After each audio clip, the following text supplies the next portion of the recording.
Hello, everybody, and Happy New Year. Here we are. I told you we were going to end up in 2025, and this is where we're at. The first month, and my goodness, it's the first full week of 2025. I hope that your new year and your holidays went fabulous, and I hope your 2025 is going to be even better than 2024. As I spoke about during my last live show last month, and also my video this past week, was I'm going to talk about Medicare and Medicaid this month. Now, today I'm going to focus on Medicaid. What is Medicaid? Now, understand that I'm talking and I'm defining the limits and the income limits and the assets limits for Medicaid for the state of Florida. Because please always remember, I'm licensed here in the state of Florida. I'm not licensed in any other state, so I can't give legal advice. So please, if you have any questions and you're outside the state of Florida, please consult with an attorney in your state or your country to get better understanding. But Medicaid, not Medicare. Next live, we're going to talk about Medicare. We're talking about Medicaid this time. Medicaid is, for lack of a better word, it's a public welfare program. Now, Medicaid is overseen by the federal government, but each state is allowed freedom to set their limits on how much you can make, how much assets to qualify for Medicaid. Again, Medicaid is a state welfare program. You do not need to pay in like you do with Medicare. You just need to qualify. So what I'm going to look at is I'm going to talk about the nursing home Medicaid. That's what I'm going to talk about today. I'm going to talk about what the limits are, and I'm also going to talk about different things we can do to qualify you if you are above either the income or the asset limit here in the state of Florida. So let's start out. Medicaid, again, I'm going to say this a million times so y'all understand, is a state welfare program. So nursing home, when somebody goes into the nursing home and let's say they don't make enough money to pay privately, they don't have enough assets, or they don't want to dispel with their assets, there's certain limits. So to qualify for nursing home Medicaid, number one, you need to qualify physically. Me, I would not qualify physically. Well, I'm getting up in years, so maybe down the road. But right now, I would not qualify because look, I'm out and about. I don't need a nursing home. So physically, medically, I do not qualify. But let's say I do. Let's say I'm 85 years old and I have early onset dementia, whatever, that I need to go into a facility. What can I have that would qualify me to have Medicaid pay my stay in that nursing home? Here in the state of Florida, and every year it changes. Every year it goes up because of that COL, cost of living increase. Because those of you who collect Social Security know that every year you get a, it's just about that big, just about that much. You get that little cost of living increase, that little bit, you get that little Social Security letter at the end of the year informing you what your increase is going to be. So Medicaid, again, it's like a blank, goes up a little bit in your income eligibility. So the income eligibility to qualify for nursing home Medicaid in the state of Florida in 2025 is $2,901. That's your income. If you make more than that, we'll talk about how you can take care of that a little bit later in my life. But right now, that's what the income limit. If you make more than that, you're not going to qualify for Medicaid unless you do certain things. The asset, they count any asset for you individually to qualify for nursing home Medicaid in the state of Florida. You can only have $2,000 in assets. Now, that doesn't count your home, of course. And if you have any retirement accounts, if those retirement accounts, if you're getting a monthly dividend off of those or a monthly disbursement off of those retirement accounts, that disbursement counts as income. The IRA or the 401k or whatever that retirement account, they cannot double count it. So they can't double count. They can't count the income and the asset. They can only count one. So they count the income. So you can have more than $2,000 in your retirement account as long as you're getting a distribution each month that'll go towards your income. So that's for an individual. What if you're married? What if the both of you have to go into a nursing home? What is the income limit for a married couple to qualify for Medicaid, nursing home Medicaid in the state of Florida? Guess what? Add 2901 to 2901, and what do you get? $5,802. Yep, that's what the income limit has to be. If it's over that, again, we'll address that.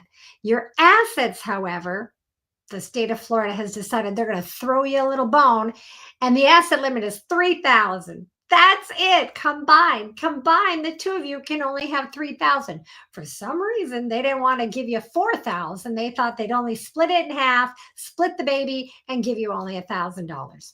Whatever. I don't question it. I just have to follow it. So for an individual, it's $2,901 a month, 2,000 only in assets. For a married couple, yep, it's double, $5,802, but not double for the assets. It's only 3,000. Now, if I'm having to put my spouse into a nursing home, how do they count that?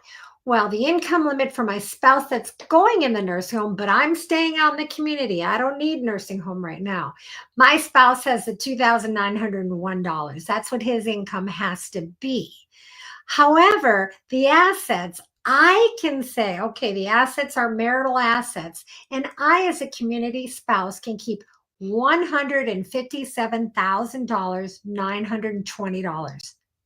Yes, I know it's very specific, but that's a COL. That's cost of living. It's little increments. So they don't say, well, let's just round it up. Oh, no. They want every penny they can have. So that's what the asset limit, knowing that the spouse in the nursing home can only keep 2,000, but you as a spouse and community can keep that 157,920.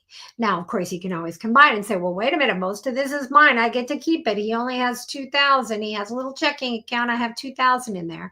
So that's what the limits are, the income and the asset limits to get somebody qualified for the public assistance program called Medicare. That, again, every state has it, but every state can set their own limits.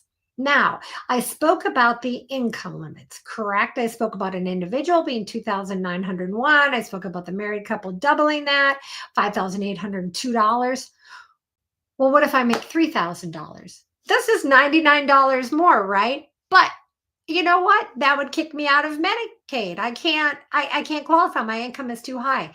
What can we do? What can we do as attorneys to help you qualify, to get your loved one qualified so that they can go into a nursing home and have Medicaid pay it? We can do something. It's called a couple different things. Here in Florida, we call it a qualified income trust. What is that? We call it a QIT. We call it a Miller Trust, whatever it may be. It's simply a qualified income trust. It's exactly what it sounds like. It qualifies your income to make you eligible for Medicaid. Now, as you know, I'm a recovering social worker, and I worked in nursing homes for many years. Back in the day, we didn't have a qualified income trust. If your income was too high, you had to pay privately, which is ridiculous. Can you imagine? You only have $3,000. How the heck are you going to pay a nursing home, right? Because nowadays it's what, $14,000, $15,000 a month, somewhere up there. But this qualified income trust allows us to get you qualified for Medicaid. How does it work? The individual's income, let's say they have Social Security, they have a pension, maybe they have some dividends that they're getting money off of. So that's kicking them into the 3,000, just because that's a nice round number for me. So what happens is we open a qualified income trust, we draft the document, the power of attorney or the guardian or whoever goes to the bank, opens up this account, this qualified income trust account. The money has to go into that qualified income trust. The Social Security, the pension, the dividends, whatever it is, needs to go into that account, kind of like a trust, right? It goes in there. Medicaid then sets an amount that is required to be paid to the nursing home. So let's say the amount to be paid to the nursing home is at $2,901. Then what I have to do is I have to pull that $2,901 out of that account and give it to the nursing home. Easy peasy, right? Well, the unfortunate thing is a lot of people forget that you need to keep that account funded, meaning that money needs to go into that account.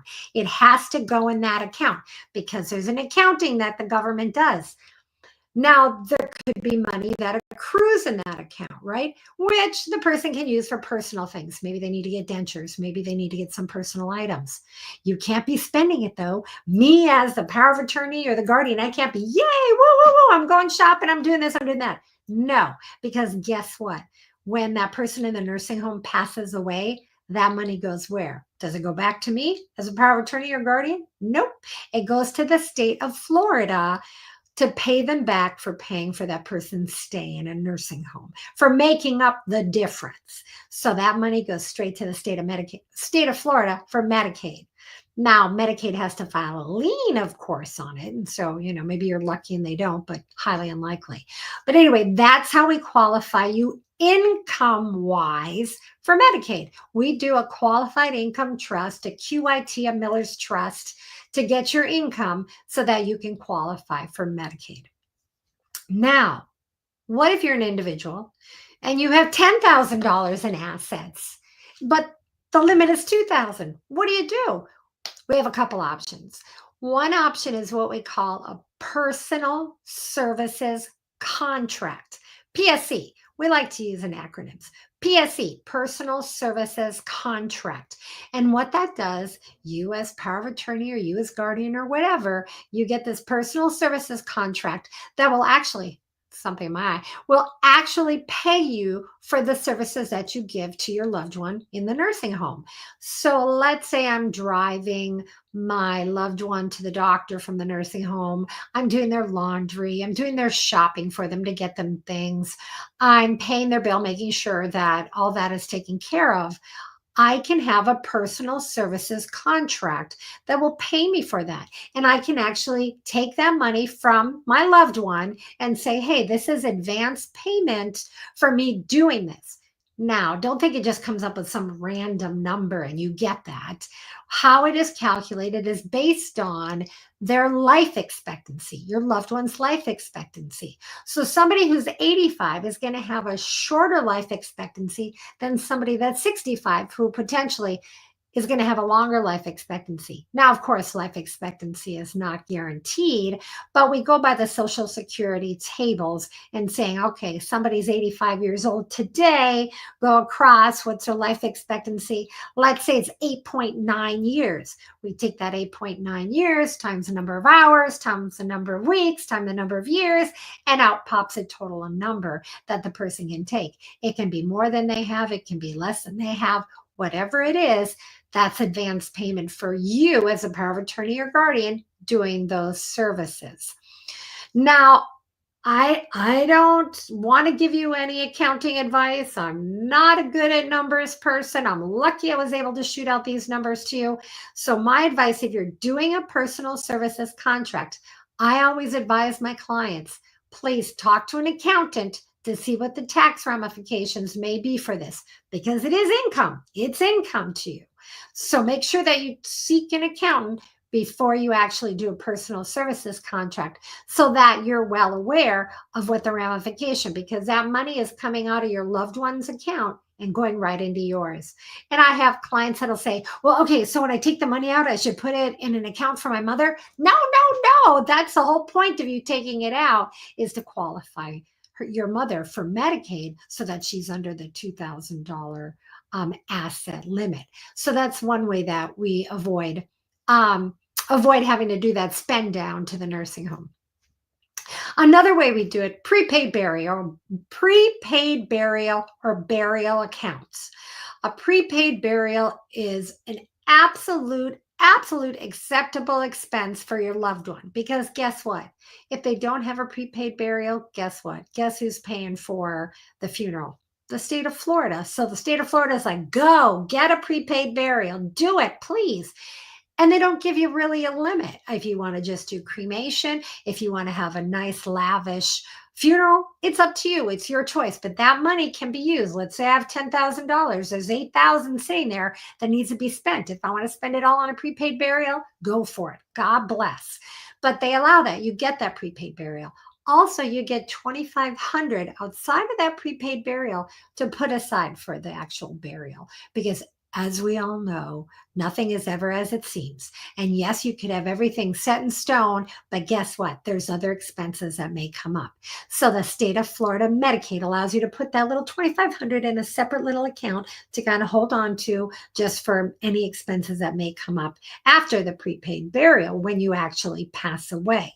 So there's many ways that we can help you with if your loved one is having to go into a nursing home and their income is too high, they have too many assets. What can I do? How can I protect myself? How can I protect my loved one so they don't have to spend all their money? That's what we're here for. We're here to help you with that. Like I told you, I work nursing homes. It's almost sad to say. For 10 years, I've been an attorney this year, 20 years. I know, add it up. Yes, you can guess my age. I'm old.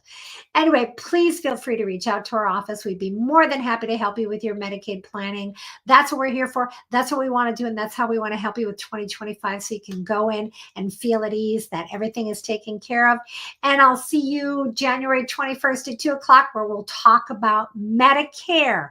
Medicare. This was Medicaid. Medicaid, the public assistance program here in Florida. Have a beautiful next couple of weeks and go Irish.